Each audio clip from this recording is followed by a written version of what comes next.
Sidang kasus pembunuhan Brigadir Yosua Huta Barat memasuki agenda pemeriksaan saksi pada sidang terdakwa Barada Richard Eliezer yang digelar di Pengadilan Negeri Jakarta Selatan. Ada 12 saksi dari pihak keluarga Brigadir Yosua yang dihadirkan, mulai dari orang tua, adik, kekasih hingga kuasa hukum Brigadir Yosua. Lantas apakah keterangan para saksi dapat meringankan hukuman Barada Eliezer mengingat ia adalah justice collaborator? Untuk membahas yang lebih dalam kita sudah terhubung melalui sambungan Zoom dengan kuasa hukum keluarga Brigadir Yosua, Martin Lukas Simanjuntak. Selamat sore, Bang Martin. Selamat sore Mbak Rifana, selamat sore Prof. Gayus. Dan mantan Hakim Agung sekaligus pakar hukum pidana Profesor Gayus Lumbur. Selamat sore, Prof. Gayus. Ya, selamat sore. Selamat sore. Oke, saya mau ke Bang Martin terlebih dahulu. Bang Martin, sidang kasus pembunuhan Brigadir Yosua dengan terdakwa Baradae, ini agenda pemeriksaan saksi dan majelis hakim memutuskan tidak boleh siaran langsung dan tanpa audio. Tanggapan pihak keluarga Brigadir Yosua dengan keputusan majelis hakim ini apa? Apakah Anda masih percaya akan berjalan fair trial ini? Ya, terima kasih Mbak Rifana. Jadi kan prinsipnya memang ketika dalam peradilan pidana ya, ketika pemeriksaan saksi itu saksi-saksi lain ataupun calon saksi itu tidak boleh melihat keterangan saksi yang sedang bersaksi di persidangan. Ya. Nah, mengenai pendapat keluarga sendiri, kami masih melihat secara positif ya. Kami masih melihat secara positif karena memang asasnya seperti itu, ya. Karena nantinya kalau kesaksian ini dilihat oleh terdakwa lain ya, yang dalam hal ini ingin mencari-cari celah untuk meringankan ataupun bebas dari tuntutan ataupun dakwaan jaksa, ya bisa saja ini nanti menjadi senjata mereka. Nah namun ya mengenai alasan mutlaknya seperti apa oleh majelis hakim dan juga jaksa penuntut umum nanti mungkin bisa langsung dikonfirmasi kepada pihak-pihak terkait gitu ya, Mbak Rifana. Jadi menurut tim kuasa hukum ini masih logis begitu ya, masih bisa diterima dan masih berharap bahwa persidangan akan berlangsung fair meskipun agenda pemeriksaan saksi tidak boleh disiarkan ke publik begitu ya, Bang Martin ya? Iya. Oke, saya mau ke Prof. Gayus. Bisa temukan hal-hal yang lain dan bukti-bukti yang lain yang nantinya mungkin sama. Ya kalau pertanyaan sama, artinya apakah ini akan mempengaruhi terjadi sesuatu yang ditutupi karena tidak bisa boleh diliput secara terbuka, maka saya mengatakan bahwa ini langkah yang tepat untuk tidak menyiarkan langsung karena kedudukan yang diperiksa ini saksi yang berstatus justice kolaborator, sehingga nanti apa yang disampaikan itu akan mempengaruhi justru saksi yang lain. Begitu. Oke, jadi ini untuk menjaga netralitas majelis hakim dan juga netralitas para saksi supaya tidak terpengaruh dengan keterangan saksi lainnya. Ya, karena ini statusnya GC. GC itu akan mengungkapkan seluas-luasnya sehingga dikhawatirkan nanti saksi yang lain akan menjadi konflik kepentingan atau menjadi terpengaruh. Jadi ini langkah majelis yang tepat menurut saya, toh disaksikan oleh semua pengunjung secara sidang terbuka, hanya tidak disiarkan langsung pada masyarakat yang bisa nanti terpengaruh atau bisa menyalah-nyalahkan bahwa saksi ini membuka semua, juga bisa mendukung karena kejujuran saksi ini memang perlu dihindari untuk sementara waktu ini. Tetapi sudah terbuka sekali kepada pengunjung. Oke, saya mau masuk ke dalam materi persidangan ya, meskipun tidak disiarkan langsung, tapi kan kami mendapatkan materi-materi keterangan saksi, karena memang wartawan diperbolehkan untuk meliput.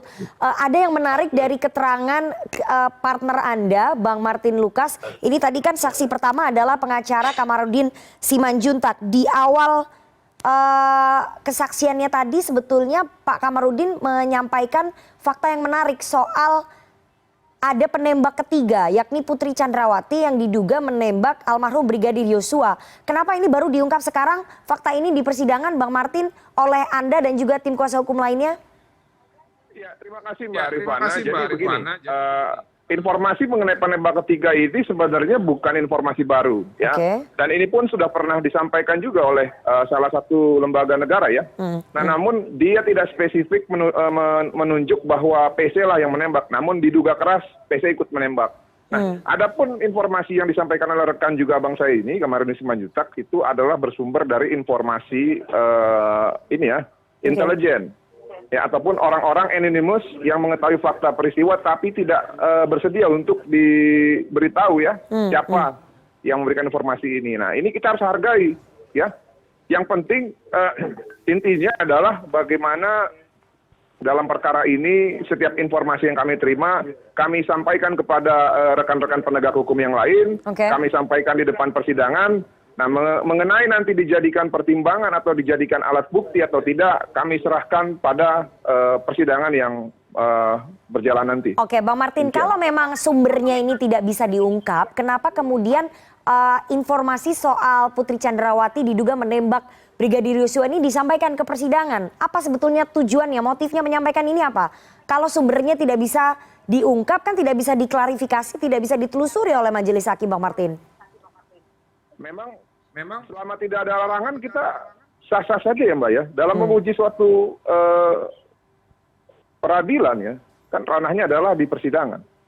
Justru akan lucu kalau kami teriaknya itu di luar persidangan. Nah, mengenai nanti sumber ini bisa dijadikan satu rangkaian oleh keterangan-keterangan yang lain dan alat bukti yang lain ya nanti biarlah jaksa penuntut umum dan juga majelis hakim ataupun keterangan terdakwa yang menentukan.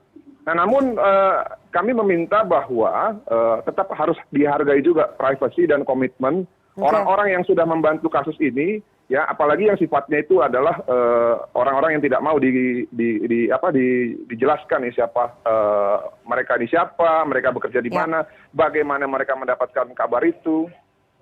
Intinya begitu Mbak Rifana. Oke, saya mau ke Prof. Gayus. Prof. Gayus, ini menarik bahwa tadi majelis hakim pada saat kesaksian dari pengacara keluarga Brigadir Yosua Kamarudin Simanjuntak yang menyatakan bahwa ada dugaan penembak ketiga selain Richard Eliezer dan juga Ferdy Sambo adalah Putri Chandrawati menggunakan pistol buatan Jerman. Keterangan ini kemudian tidak ditindaklanjuti oleh majelis hakim karena majelis hakim menilai ini sumbernya tidak jelas, tidak diungkap oleh Kamarudin Simanjuntak. Sebagai mantan hakim, apakah memang sumber informasi yang keluar dari mulut saksi, dari keterangan saksi itu bisa tidak ditindaklanjuti oleh majelis hakim kalau sumbernya tidak jelas, Prof. Gayus? Yang pertama, saya mengemukakan saksi itu ada 3. Saksi memberatkan, saksi yang meringankan, dan saksi mahkota. Kemudian di tahun 2010, MK itu memperluas kedudukan saksi yang sering disebut sebagai saksi alibi. Saksi alibi ini adalah saksi yang mempunyai hal-hal yang berkaitan, kepentingan, tujuan dari apa yang relevan dengan kejadian ini atau perkara ini. Nah, tetapi saksi alibi ini juga harus jelas ya. Siapa namanya, apa relevansi dari yang bersangkutan yang tidak melihat sendiri, tidak mengalami sendiri, tetapi terkait dengan perkara ini. Saksi alibi ini juga tentu mempunyai kejelasan seharusnya. Jadi saya memahami kalau hakim tidak mempertimbangkan karena tidak mau terbuka. Ini harus terbuka. Jadi saya ulangi tadi ada 4 jenis saksi, yang terakhir ini tahun 2010 melalui putusan MK itu memperluas kedudukan saksi, tidak usah yang tahu sendiri, mendengar atau mengalami sendiri, tetapi mempunyai relevansi kedudukannya sebagai saksi itu. Oke, jadi saksi biasanya saksi meringankan biasanya. Oke, ini saksi alibi berarti statusnya ya? Ya, saksi alibi. Oke, tapi saksi alibi juga harus jelas keterangannya, harus begitu jelas. Ya, dan relevansinya apa? Oke, saya mau tanya ke Pak Martin Lukas. Pak Martin Lukas, ini saksi alibi berarti partner Anda, Bang Kamarudin Simanjuntak ini menjadi saksi alibi di persidangan. Tapi relevansinya harus jelas. Jadi kami kembali mempertanyakan, kalau memang relevansinya tidak jelas ataupun sumbernya tidak bisa diungkap, motifnya menyampaikan soal dugaan Putri Chandrawati sebagai penembak ketiga, ini apa? Apakah ingin mengaburkan fakta? Apakah ingin mengarahkan bahwa Putri Chandrawati juga ikut menembak atau seperti apa? Terlalu dini kalau kita bilang kita mau mengaburkan fakta, Mbak Rifanda. Narasinya tidak begitu ya. Tadi seperti saya bilang bahwa dalam uji perkara itu di peradilan pidana di pengadilan. Nah, saya contohkan seperti ini.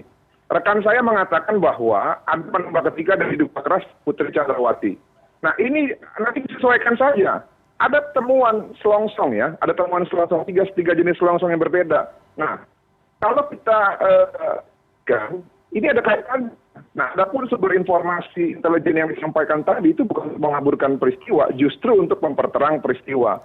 Bagian akhir persidangan tadi, sebentar, jangan dipotong. Di bagian akhir persidangan tadi ketika majelis hakim menanyakan kepada Richard Eliezer tidak membantah dan membenarkan kesaksian dari rekan saya. Jadi bukan untuk mengaburkan peristiwa. Oke. Tidak membantah dan Oke, artinya ini kan sebetulnya keterangan ini sudah pernah disampaikan sebelumnya, tapi menurut Anda dan tim kuasa hukum lain tidak ditindaklanjuti oleh penyidik.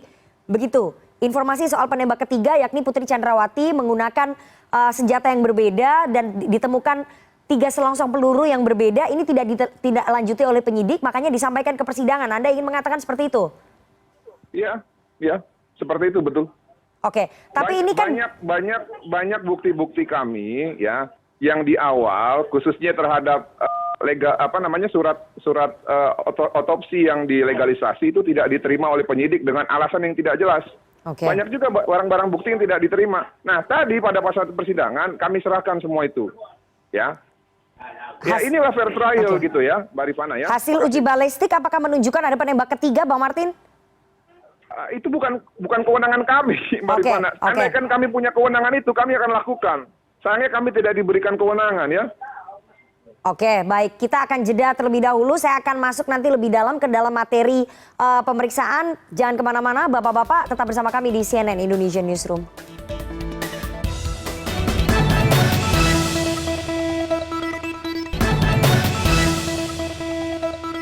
Anda masih bersama kami di CNN Indonesia Newsroom dan kita akan lanjutkan perbincangan kita dengan para narasumber. Saya mau ke Bang Martin lagi. Bang Martin, di awal persidangan tadi kita lihat bahwa Barada Richard Eliezer tiba-tiba kemudian bersimpuh sungkem kepada orang tua Yosua Huta Barat. Ini membuat luluh Anda dan juga keluarga terutama kepada Barada Richard Eliezer?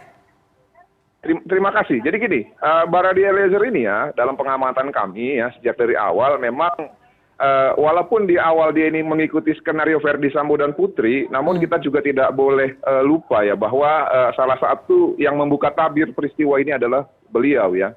Dan beliau ini sudah berkali-kali minta maaf dan sekarang lah hari inilah tanggal pokoknya intinya hari inilah pada saat persidangan ini dia punya kesempatan untuk bertemu dan bertatap langsung dengan keluarga korban ya. Mengenai luluh atau tidak, itu yang merasakan keluarga korban ya. Namun saya pribadi jika ditanyakan, saya sudah merasakan ya penderitaan dia semenjak sebelum persidangan ini dilakukan. Ya, bagaimana seorang berpangkat rendah itu mau dikambing hitamkan oleh orang-orang yang memegang kekuasaan dan jabatan. Ini orang-orang ini jahat sekali, Mbak Rifana. Ya, apalagi perubahan keterangan terakhir dari para penasihat hukum dan juga terdakwa ini ya yang mengatakan hajar bukan tembak gitu ya. Oke. Ini menurut saya sangat jahat sekali. Nah tapi oke lah, at least Richard ya sudah berjiwa besar, dia mau mengakui kesalahannya, dia mau meminta maaf dan dia sedang bertanggung jawab. Apa pertanggungjawaban dia dengan menjadi justice kolaborator? Kita harus dukung ya. Itu aja. Oke, Prof Gayus, dengan tadi kita lihat bahwa Barada Richard Eliezer sebelum sidang dimulai bersimpuh sungkem ke orang tuanya Brigadir Yosua. Anda melihat bahwa di satu sisi ini adalah bentuk permintaan maaf yang tulus, tapi di sisi lain ini adalah strategi meraih simpati majelis hakim dan juga keluarga? Ya, tapi saya tidak mau berburuk pikir ya bahwa ini atau apapun bentuknya, tetapi ini suatu etikat baik yang ditunjukkan oleh seorang terdakwa. Nah, saya ingin mencoba membuat konstruksi perkara ini yang saya harus awali dari analisis perbuatan dan analisis yuridisnya untuk menempatkan apakah sungkem itu diartikan sebagai bentuk permohonan maaf yang tulus ya. Karena saya harus mengatakan dan perkara yang ini kita bahas ini mastermind-nya ya, mastermind atau dalang itu tentu FS, itu sudah kita sepakati tentunya FS itulah dalang dari kejadian ini, yaitu dakwaannya 340 dengan ancaman hukuman mati paling berat, ada seumur hidup dan 20 tahun. Kemudian apa kaitan dengan Barada E yang diperiksa hari ini? Barada E ini di bawah perintah sehingga melakukan sebuah diminta atau disuruh untuk melakukan dalam posisi pelaku yang mengambil tindakan, pelaku yang mengikuti perintah ya. Tetapi saya harus mengatakan bahwa ini adalah pelaku yang langsung menjadikan perkara ini ada Ya kalau Barada E ini tidak mau atau menolak seperti RR, maka tidak ada perkara ini. Jadi bagaimanapun membahas sebuah analisis perbuatan, maka Barada ini adalah disebut sebagai pelaku, sebagai orang yang melakukan atas dasar perintah. Tidak bisa dihilangkan fakta bahwa yang melakukan ataupun menembak Yosua Huta Barat adalah Barada Richard Eliezer. Itu adalah satu fakta yang memang tidak bisa dihilangkan, bahwa memang kemudian dia menjadi justice collaborator untuk membuka tabir dan juga mengurangi hukuman, berharap mendapatkan pengurangan hukuman. Itu adalah fakta yang lainnya, begitu ya Prof Gayus ya? Itu manfaat dari seorang yang memutuskan mau menjadi GC atau justice collaborator dengan penghormatan, bahasa tentu itu kehormatan, mendapat pengurangan kalau itu dilakukan dengan baik, kalau itu dilakukan dengan lengkap, mau menceritakan semua sehingga masalah ini terungkap dengan yang sebenarnya seperti apa. Bahkan tadi saya dengar ada yang ikut menembak ya disinyalir menjadi istri terdakwa. Ya, ini semua akan diterima saksi ini. Kalau kita perhatikan pasal 185, semua kesaksian di luar pengadilan maupun dalam pengadilan itu dinilai oleh hakim. Masing-masing harus diiringi dengan alat bukti yang lain, ya tidak berdiri sendiri. Yang namanya kesaksian itu harus disertai, diiringi dengan alat bukti yang sah yang lain. Nah, nanti kita lihat apa bukti yang sah itu. Oke, baik. Terakhir Bang Martin Lukas, apakah dari kuasa hukum keluarga Brigadir Yosua nanti berharap bahwa hakim akan menjatuhkan vonis yang lebih ringan kepada Barada Richard Eliezer? Ya, terima kasih. Saya sepakat dengan Pak Prof Gayus bahwa dalam hal ini ada orang yang meninggal, tentu ada pelaku ya. Nah, dalam hal ini, dalam konteks ini memang Richard Eliezer itu adalah pelaku. Nah, cuman terkadang itu kadang kita suka bertanya-tanya mana yang lebih dulu dibuktikan, perbuatannya atau niat ya. Ada azas hukum pidana kan, Heinstraf Jonder Schuld ya, tidak ada pidana tanpa kesalahan. Nah, kesalahan itu salah satunya adalah niat jahat ya. Nah, makanya nanti apakah ya atau evil mind, apakah pelaku ini yang memang membunuh ini memang mempunyai niat jahat atau tidak, nanti biarlah Eliezer diberikan kesempatan bersama-sama dengan penasihat hukumnya untuk membela dirinya di persidangan. Tapi kami secara profesi dan juga mewakili keluarga menghargai niat baik dari beliau yang sudah membuka kasus ini, ya, membantu kita membuka kasus ini. Tentu kami punya pertimbangan tersendiri dan kami juga akan berharap bahwa memang walaupun dia sebagai pelaku nanti apakah dia memiliki mens rea atau tidak, tapi at least dia sudah mengantongi sebagai justice collaborator dan juga permintaan maaf dari keluarga. Pembuktian tentang mens rea ataupun niat jahat dalam membunuh Brigadir Yosua ini harus bisa kemudian dibantah oleh tim kuasa hukum dari Barada Richard Eliezer karena melakukan ataupun menembak Brigadir Yosua Huta Barat itu merupakan fakta di persidangan yang sudah dilakukan oleh Barada Richard Eliezer. Kita tunggu nanti bagaimana perkembangan lanjutan dari sidang pembunuhan Brigadir Yosua Huta Barat. Terima kasih sekali dua orang narasumber yang sudah bergabung pada sore hari ini. Ada Martin Lukas Simanjuntak, kuasa hukum dari keluarga Brigadir Yosua dan mantan Hakim Agung sekaligus pakar hukum pidana Profesor Gayus Lumbun. Sehat selalu Prof Gayus dan juga Bang Martin. Terima kasih.